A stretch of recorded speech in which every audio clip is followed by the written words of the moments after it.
Welcome back to our channel. दोस्तों, मेरा नाम अली हैदर है। मेरा नाम अली मोहम्मद। आज की वीडियो है भाई, कोई न्यूज़ थी कि एक पाकिस्तानी बॉय था, उसको इंडिया वालों ने दिल दिया। तो ये क्या चक्कर है? तो वीडियो का टाइटल है Pakistani boy with an Indian heart. Play करें। पाकिस्तान में एक बच्चा पैदा हुआ और वो बच्चा जब 6-7 माह का हुआ तो वो बहुत बीमार होने लग गया। फिर उसके वालिदैन उसको एक लाहौर के बड़े अस्पताल में लेके गए। तो वहाँ जाके उसकी तशख़ीस हुई कि इस बच्चे को एक दिल का मर्ज़ है पैदाइशी, जिसे DORV कहा जाता है। तो इसका जो हतमी इलाज है वो यहाँ नहीं होता, उसके लिए आपको बाहर के मुल्क जाना पड़ेगा। तो और फ़ौरन 15-20 दिनों में जाना पड़ेगा। तो बच्चे के वालिदैन ने कहा कि हम फ़ौरन तो नहीं जा सकते, हमें आप कुछ करें, अभी हम एकदम अफोर्ड नहीं कर सकते। तो उन्होंने कहा हम इसका इनिशियल प्रोसीजर, जिसे BT शंट कहते हैं, जो आपकी सर्कुलेशन दिल की बेहतर करने के लिए हम ये एक ट्यूब डाल देते हैं, तो फिर देखते हैं आगे क्या करना है। जब BT शंट उन्होंने प्रोसीजर करवाया, उसके 4-5 महीने बाद वो ट्यूब जो डाली हुई थी वो चोक कर गई। अब बच्चे की तबीयत दोबारा ख़राब होने लग गई। तो अब उन्होंने कहा कि बाकी जो प्रोसीजर है, जो हतमी इलाज है, वो हम यहाँ नहीं कर सकते, वो अब फ़लाने कुछ पाकिस्तान के अस्पताल हैं, वहाँ से पता करें। तो जब उन्होंने वहाँ से पता किया, जो कराची का एक बहुत बड़ा अस्पताल था, तो उन्होंने बताया 2006 की बात है कि इसका जो हतमी इलाज होगा उसके लिए हमें सर्जन बाहर से बुलाने पड़ेंगे और लागत होगी पाकिस्तानी 1 करोड़ रुपया। फिर उन्होंने एक और लाहौर के बड़े अस्पताल से पता किया, तो उन्होंने कहा लागत होगी 1.5 करोड़ पाकिस्तानी रुपये। फिर एक और बहुत ही अच्छे प्रोफेसर थे लाहौर के, जो इनके साथ बहुत कोऑपरेट कर रहे थे, उन्होंने इनको, बच्चे के वालिदैन को, वालिद को, इंडिया के कुछ अस्पतालों का नंबर दिया और डॉक्टर्स का। उन्होंने कहा आप इनसे रजू करें, जिनमें से एक दिल्ली के फोर्टिस हॉस्पिटल के डॉक्टर राजेश शर्मा, जो कि पीट्स कार्डियक सर्जन, उनसे बच्चे के वालिद ने रब्ता किया। तो उन्होंने बताया कि बच्चे का हतमी इलाज यहाँ हो सकता है, हम कर सकते हैं कोशिश, और टोटल लागत होगी इंडियन 10 लाख रुपए। तो फिर इन्होंने वीज़ा लगवाया, ये अपनी फैमिली के साथ गए। बच्चे का मेडिकल वीज़ा था, साथ 3 और लोग थे, उनका एज एन अटेंडेंट वीज़ा लगा। ये सारे 4 लोग बस से रवाना होकर वाघा बॉर्डर क्रॉस करके न्यू दिल्ली पहुँचे। रात के 10 बजे पहुँचे। मेरी वाली से डायरेक्ट बात हो रही थी और उनके ज़बानी मैं बात आपको बता रहा हूँ, क्योंकि ऐसे बड़ा तूफ़ान था, बारिश हो रही थी, रात के 10 बजे थे। हम पहुंचे, हम अस्पताल में थे। तो उस वक्त जो डॉक्टर राजेश शर्मा थे वो राउंड कर रहे थे और मैं और मेरी वाइफ खड़े थे। और अब हम सोच रहे थे कि एक हिंदू डॉक्टर है, हिंदू डॉक्टर आने लगा है, तो अब इसको क्या कहें, इसको नमस्ते कहें या हाय कहें, नमस्ते कहें या हाय कहते। हम ये सोच रहे थे क्या करें। इतनी देर में वो डॉक्टर आए और डॉक्टर ने आके उन्हें कहा अस्सलाम वालेकुम, जिसके जवाब में इन लोगों ने कहा वालेकुम अस्सलाम। फिर डॉक्टर ने उन्हें अपना नंबर दिया और कहा कि आपके जहन में कोई भी सवालात हों, रात के 2 बजे हों, 3 बजे हों, आपने मुझे कॉल कर देनी, आपने झिझकना नहीं है। और फिर कुछ इनिशियल प्रीरेक्विजिट्स पूरे करके तीसरे चौथे दिन जब ऑपरेशन होने लगा, पहले बैठ के उन्होंने उन्हें समझाया कि ऑपरेशन में हम क्या करेंगे। ठीक है, जो एक बड़ी शरेआन है जो राइट वेंट्रिकल में चलेगी है, जो दिल का निचला दाएं जानिब का चैम्बर है, उससे वहाँ नहीं होना था। तो हम उसी को ठीक करने की कोशिश करें, सर्कुलेशन बेहतर बनाने की कोशिश करें। तो उन्होंने सारा उनके वालिद को समझाया। फिर जब ऑपरेशन होने लगा, उससे एक रात पहले दोबारा कॉल आई कि आप फ़ौरन मिलें। जो वालिद साहब थे उनके बच्चे के, वो बहुत ही परेशान हो गए। उन्होंने कहा ऐसा क्या माजरा हो गया। जब वो पहुँचे वहाँ पर, तो डॉक्टर राजेश शर्मा ने दोबारा सारा एक ड्राइंग बना के समझा रहे थे। दोबारा बैठे और उन्होंने कहा कि हम पहले ऐसे ऐसे करने लगे थे, मगर ये एंजियोग्राफी और बाकी रिपोर्ट्स देख के हमें पता चला कि कुछ होल्स और भी हैं, तो अब हम ऐसे ऐसे करेंगे। और ये हम आपको बताना चाह रहे थे कि हमारा ये सारा प्रोसीजर होगा। कि वो बता रहे एक एक बात कि हम आपके बच्चे के साथ क्या करने लगे हैं, जिसपे जो वालिद साहब थे उनके बच्चे के, वो कहते ठीक है, बिल्कुल आप बेहतर समझते हैं, आप जैसे बेहतर समझते हैं आप करें। अब जब बच्चे का ऑपरेशन हो गया, वो ICU में एडमिटेड है, ऑलमोस्ट 1 साल का था। टोटल 10 दिन का पैकेज था, जिसमें उन्होंने कहा था 10 लाख रुपए लिए जाएंगे, इंडियन 10 लाख रुपए। तो अब वो जो डॉक्टर थे, वो जब हॉस्पिटल से पार्किंग में जाया करते थे, वहाँ पे रास्ते में ये जो वालिद साहब थे बच्चे के, वो खड़े हो जाया करते थे कि मैंने रास्ते में पकड़ के पूछूं कि अब क्या हालात हैं, क्या हालात हैं। क्योंकि ICU में वो सिर्फ सुबह 1 मिनट और रात के 1 मिनट, सुबह माँ सुबह बाप, सिर्फ इतना जाने देते। तो वो रोज़ाना 7वें 8वें 9वें हर दिन वो उधर पार्किंग के दरमियान खड़े हो जाते कि मैं डॉक्टर को गाड़ी में पहुंचने से पहले, जब वो अपनी ड्यूटी से बाहर जा रहे हैं, मैं पूछूं क्या चल रहा है। तो वो रोज़ाना उधर खड़े होकर उनसे सवालात करते थे। तो एक दिन बच्चे के वालिद साहब वहाँ उस पार्किंग स्पॉट में पहुँचने पर लेट हो गए। तो जब वो लेट पहुंचे, लेट से वो 9 बजे पहुंचते, वो 9:10 पहुंचे, तो उन्होंने देखा वो डॉक्टर राजेश वहाँ खड़े हुए हैं। तो डॉक्टर राजेश ने जब उस बच्चे के वालिद साहब को देखा तो उन्होंने कहा कि मैं आप ही का इंतज़ार कर रहा था कि आज आप यहाँ आए नहीं, आप शायद लेट हो गए होंगे, तो अगर आपने कुछ पूछना है तो मेरे से पूछ लें। तो खैर बच्चे का 10 दिन का पैकेज था, मगर बच्चे को होश नहीं आ रहा था, होश नहीं आ रहा। 10 से 20 दिन हो गए, 20 से 25 दिन हो गए, इनका वीज़ा 60 दिन का लगा हुआ था, और अब जो इनका इनिशियल पैकेज था 10 लाख का, वो भी डबल होने लग गया, और बच्चे के वालिद के पास इतने फंड्स नहीं थे कि वो अफोर्ड कर सकें। जिस पे वो झिझकते झिझकते डॉक्टर राजेश शर्मा के पास गए कि उन्होंने उनसे इल्तिजा की कि हमारे पास इतना बजट नहीं है, हमें 10 लाख बताया गया था, तो ये तो ऊपर लगी जा रहा है, तो क्या करें। आगे से डॉक्टर राजेश शर्मा ने वो बिल पकड़ा और 10 लाख के ऊपर जो इनिशियल प्राइवेट मेडिकेशंस चल रही थी, जो सब कुछ चल रहा था, वो उन्होंने देखा और उस पर उन्होंने लाइन लगा दी। उन्होंने कहा आपसे कमिटमेंट हमारी सिर्फ 10 लाख की हुई थी, आपने सिर्फ 10 लाख देने, ऊपर वाला एक पैसा भी आपने नहीं देना। अब 10 दिन से ऊपर चले गए, 15 दिन हो गए, 16वां 17वां 18वां दिन हो गया, बच्चे को होश नहीं आ रहा, बच्चे को होश नहीं आ रहा। फिर इन्होंने 19वें दिन कॉल की स्पीकर में कि फ़लाने बच्चे के वालिदैन आए। तो ये लोग बहुत डरे डरे गए कि ऐसा क्या हो गया। तो जब बच्चे के वालिद साहब ICU गए तो उन्होंने देखा कि बच्चे को ऐसर वालिद साहब की ज़बानी टोटल 34 ड्रिप्स लगी हुई थी। और फिर वहाँ डॉक्टर ने बच्चे के वालिद साहब से कहा कि आपका जो बच्चा है, इसको हमें ये लगता है कि सेंसेस खो चुका है, इसको नहीं आ रही होश, जिसे इन अदर वेज अक्सर कहते हैं कि ब्रेन डेथ हो चुकी है। तो अब हम ड्रिप्स आहिस्ता आहिस्ता कम करने लगे। हम आपसे पूछ रहे हैं क्या अब हम कम करने लग जाएं, हम इसको आहिस्ता आहिस्ता वेंटिलेटर से उतारने लग जाएं। जिसके आगे बच्चे के वालिद साहब ने दोबारा कहा कि जैसा आप लोग बेहतर समझते हैं आप वैसा करें। तो वो चले गए। फिर उससे अगले दिन दोबारा स्पीकर में अनाउंसमेंट हुई कि फ़लाना बच्चा जो है उसके वालिदैन दोनों आए ICU में। तो जब वो अंदर पहुँचे तो वहाँ जो डॉक्टर्स की टीम खड़ी हुई थी, बच्चा था, तो उन्होंने कहा माँ को बच्चे की कि आपने बच्चे को आवाज़ें देनी, और 9 ड्रिप्स ही लगी थी, अब कम हो गई थी एज़ पर वालिद साहब की ज़बानी। माँ आवाज़ें देती रही, बच्चे को बुलाती रही, उसके नाम से बुलाती रही।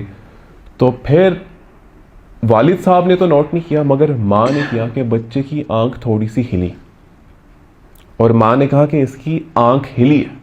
डॉक्टर्स ने आगे से माँ से पूछा कि आपको लगा है कि हिली है, तो माँ ने कहा इसकी आंख हिली है, थोड़ी सी हिली है। जब डॉक्टर्स ने कहा ठीक है आप लोग अब बाहर चल जाएं। फिर मामूल के मुताबिक अगले दिन दोबारा 1 मिनट के लिए ICU में जब वो गए तो उन्होंने देखा कि 9 की बजाय अब दोबारा 34 ड्रिप्स लगी हुई थी। दोबारा हिम्मत की जा रही थी कि बच्चे को उठाना है। फिर 39th डे में जाके उस बच्चे को होश आ गया, और फिर 10 दिन बाद उस बच्चे को डिस्चार्ज कर दिया गया, और वो लोग पाकिस्तान वापस आ गए सिर्फ उतने ही पैसे देके जितना उनको कहा गया था। तो ये जो हम सब कॉन्टिनेंट में हम लोग बटे हुए हैं, मैं जो यहाँ किताबें पढ़ता हूँ पाकिस्तान में, उसमें 1965 की जंग मैं जीता हूँ, आप जो पढ़ते होंगे उसमें आप जीते होंगे। 1971 में मैं पढ़ता हूँ, मैं जीता हूँगा, आपकी किताबों में आप जीते होंगे। और हम इत्तेफाक नहीं करते इस बात पे कि जंग कौन जीता, क्योंकि हर कोई अपनी किताबों में जीता हुआ है। मगर हम एक बात पे इत्तेफाक ज़रूर कर सकते हैं कि जो 2006 में जंग हुई इस बच्चे की जान बचाने के लिए, उसमें इंसानियत जीत गई। आज वो बच्चा 16 साल का है, और उस बच्चे के वालिद साहब अभी भी डॉक्टर राजेश शर्मा को कॉल कर लेते हैं, और डॉक्टर राजेश शर्मा कॉल बंद कर देते हैं, और कॉल बंद करके कॉल बैक करते हैं, और कॉल बैक करके अभी भी उनको गाइड करते हैं। जिस पे बच्चे के वालिद साहब ने कहा कैर अली मुझे समझ नहीं लगी कि डॉक्टर है या फरिश्ता है, क्या है यार कैसे डॉक्टर से। आप लोगों से इंशाल्लाह ताला मुलाकात होगी बीइंग अली के अगले एपिसोड में। तब तक अपने साथ वालों का ख्याल रखिएगा। अल्लाह हाफिज।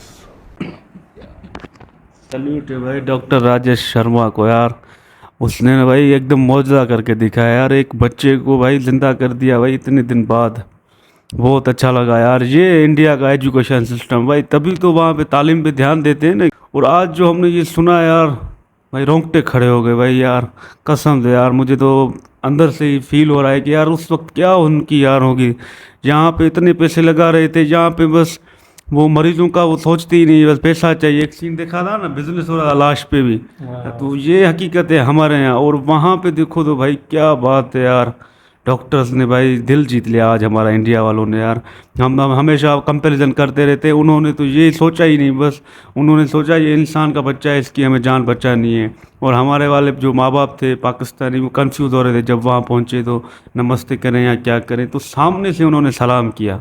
ये बात उनकी देखो ना कि वो पहले इंसानियत को तरजीह देते हैं कि कोई धर्म नहीं भाई, सिर्फ इंसान। और उन्होंने देखा एक मुसलमान आए हैं तो उनको सलाम भी किया, और उनके बच्चे की उन्होंने जान बचा लिया, और गूज़बम्स आ रहे थे। यार और भी रिस्पेक्ट बढ़ गई भाई हिंदुस्तान के लिए। भाई ऐसे जो डॉक्टर्स हैं ना भाई, फरिश्ते हैं सच में यार।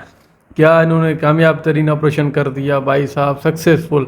मेरा दिल खुश हो गया आज यार। ये डॉक्टर है ना जो, इन्होंने तो पहले जो वाकया बताया तो भाई सलाम उधर से आया भाई। पहले तो भाई साहब हमारे वाले परेशान हो रहे थे, क्या कहें भाई। ये जो फीलिंग थी ना भाई साहब, मज़ा ही आ गया। आज मैं बड़ा खुश हूँ। ये भाई इन्होंने बताना चाहिए भाई जो हमारे वाले हैं ना नेगेटिव, तो ये देखो अपनी कितनी अच्छाई वाला काम है भाई साहब। दिल खुश हो गया। डॉक्टर्स ने 10 लाख ही लिए, ऊपर जो भी बजट था जा रहा था वो भी नहीं, एक्स लगा दिया उसको यार।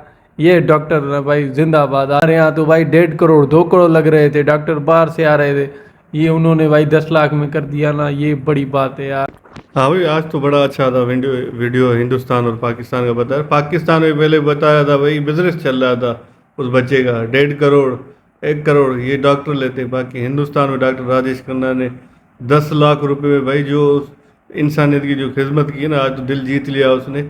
उसका जो माँ बाप भी है ना, वो भी दुआएं कर रहे हैं। आज ये होता है 2006 वाला वाक़या 2024 में पता चला है, 16 साल बाद। यार पहले बताना चाहिए ना, ये हिस्ट्री वाली बड़ी सच्चाई है यार। इन लोगों ने हमारे यहाँ छुपाते बहुत है यार, ये इंसानियत के लिए है ना भाई। डॉक्टर तो इंसान है भाई, वो तो अल्लाह सबको बचाने वाला है, मगर फर्स्ट सेकंड पर है वो डॉक्टर है।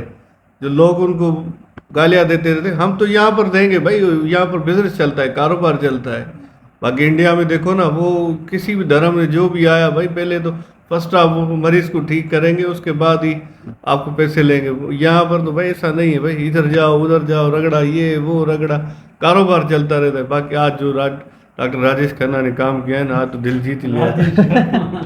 आज राजेश शर्मा, डॉक्टर राजेश शर्मा ने आज बहुत अच्छा काम किया। आज तो मज़ा आ गया देखकर ऐसा वीडियो, कमाल का। ऐसा डॉक्टर यार हमारे पास भी होने चाहिए जो इंसानियत की खिदमत करे। मैंने बच्चे की जो कहानी सुनी ना, तो मैं तो पहले से परेशान हो गया। जब हमारे पाकिस्तान में उसका जो इलाज का खर्चा बता रहे थे डॉक्टर्स, तो 1 करोड़ उनके माँ बाप जो थे उनको वो बोल रहे थे डॉक्टर्स के, भाई आपके बच्चे का इलाज तो हम करेंगे, लेकिन डॉक्टर्स बाहर से मंगाएंगे, बैरूनी मुल्क से आएंगे। तो ये हमारे लिए बहुत शर्मनाक बात है। एक हमारा इतना मुल्क है और जो है कि डॉक्टर्स जो है बाहर से आए, तो इतने भी तालीमदान है डॉक्टर, इलाज भी करते हैं, लेकिन खुद पावरफुल है भी, फिर भी लोगों को बोलेंगे कि हम बाहर से मंगाएंगे डॉक्टर। ये अफसोस की बात है। अगर ना है वो तो अलग बात है, अगर डॉक्टर मुल्क में मौजूद है तो यार बाहर मंगाने की बात क्यों बोलते हैं? गरीबों को परेशान, उस फैमिली को क्यों परेशान करते हैं डॉक्टर? सिर्फ वो इसीलिए करते हैं कि हमारी जो है ना रकम हमें ज़्यादा मिले। अगर भारत में देखो ना 10 लाख में इलाज होता है, तो पाकिस्तान में 10 लाख की जगह 30 लाख हो, 40 लाख हो। हाँ, तो आपने तो मांग कर ली कि 1 करोड़ खर्चा होगा। आप डॉक्टर्स को ये पता है, पाकिस्तान में जो डॉक्टर थे जिन्होंने ये खर्चा उनको बताया कि उनके बापू के 1 करोड़ खर्चा होगा। अरे भाई, आपने तो बोला आपको ये पता है कि उसकी औकात क्या है, आपको ये मालूम है उसका जो मर्ज था उससे ज्यादा आपने मौत तो उस बाप को दे दी पहले ही, जिसको थोड़ा सा भरोसा था डॉक्टर्स पे कि मैं यार डॉक्टरों के पास जाऊंगा, मेरे बच्चे का इलाज हो जाए, वो बीमार पड़ा हुआ है, मैं उसको नहीं देख सकता हूँ, मैं उसका इलाज कराऊं, चाहे मेरी हैसियत नहीं है, मेरा रोजगार है 100 या 1000 रोजाना में मुझे मिलता है मेहनत का, या 2000, चाहे मेरी 5000, या 1 माह की मेरी सैलरी है, गवर्नमेंट मुलाजिम हूँ, मेरी सैलरी है 40,000 30,000। तो बताओ कि वो अपनी फैमिली का खर्चा करे या वो उस बच्चे का इलाज कराए। लेकिन भारत में यार ऐसे भी हैं लोग जो इंसानियत को अभी तक कायम करके बैठे हुए हैं। हमारे यहाँ बस हम तो अपने वालों के लिए दुआई मांगेंगे कि खैर उनका हो, लेकिन डॉक्टर को मैं यार सलूट करता हूँ दिल से ये मैं झूठ नहीं बोल रहा हूँ, मेरे दिल की आवाज़ है। मैं पाकिस्तानी हूँ, हकीकत में हूँ, लेकिन मेरा सलूट है भारत वालों को। ऐसे नौजवान और ऐसे डॉक्टर्स को मेरा सलूट है यार। तो भारत तो आगे जाएगा ना, किसी माई के बाप को ताकत नहीं है कि भारत को आगे बढ़ने से रोके। अगर ऐसे हैं लोग अभी तक मौजूद है ना यार, गरीबों की मदद जो करे, डॉक्टर के पास तो ताकत है, वो अगर चाहे तो मुर्दा को जिंदा कर दे, कोशिश करे, जैसे डॉक्टर ने रमेश ने किया, राजेश शर्मा ने किया। मेरा यार डॉक्टर को भी सलाम है, ऐसे डॉक्टर हमेशा जिंदा रहे, इनको मेरा सलूट है। सही बात है यार, हम सबका सलाम है इनको, ऐसी मेहनत करते हैं। और हम तो अपने यहाँ तो हॉस्पिटल जाने से ही डरते हैं भाई कि कहीं ऐसी ना कोई बीमारी बता दें या ऐसा करते हैं। वहाँ पे सच्चे हैं भाई, सब सच्चाई के साथ करते हैं काम। बहुत अच्छा लगा यार, इमोशनल हो गए हम सब भी यार ये वीडियो देखकर। उम्मीद करते हैं आपको भी अच्छा लगा होगा वीडियो। मिलेंगे नेक्स्ट वीडियो में। Thank you.